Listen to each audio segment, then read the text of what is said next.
Oui, a priori, on peut considérer ça comme cela, même si c'est vrai que dans la réalité, il n'y a pas une durée légale qui est fixée entre le limogeage d'un Premier ministre et la mise en place d'une nouvelle équipe.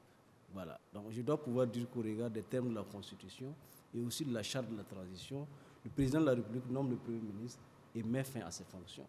Et donc, de ce point de vue, le chef de l'État reste le véritable tailleur en chef de l'étoffe gouvernementale. C'est lui qui coud la camisole gouvernementale en fonction de ses objectifs et de ses priorités du moment. Et c'est lui aussi qui décide de qui donc, va l'accompagner dans le cadre de la conduite des affaires de l'État. Rapidement, juste une précision, c'est un événement qui a donné lieu à des débats. Maître Tchelem de Tambela a-t-il été limogé? Parce que parfois on entend que le Premier ministre a rendu sa démission. Cette fois-ci, on a entendu le terme, le chef de l'État met fin aux fonctions du Premier ministre. Est-on en face d'un limogeage? C'est vrai qu'il y a un problème de sémantique qui se pose, mais si je me réfère à la charte de la transition qui a été adoptée donc en juillet 2024, ce qui est écrit là-bas, c'est ceci: le président de la République nomme le Premier ministre et il met fin à ses fonctions.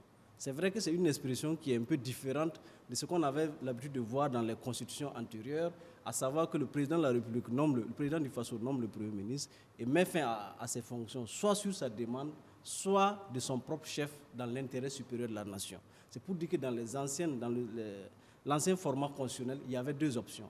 C'est-à-dire que soit le président de la République met fin aux fonctions du Premier ministre, soit c'est le Premier ministre lui-même qui remet sa démission au président de la République et le président de la République en tire les conséquences. C'est-à-dire soit il le reconduit, soit il accepte sa démission. Mais dans le cadre de la charte de la transition de 2024, ce qui est écrit là-bas, c'est que le président du Faso nomme le Premier ministre et met fin à ses fonctions. Donc on peut considérer que le président de la République a mis fin aux fonctions du Premier ministre.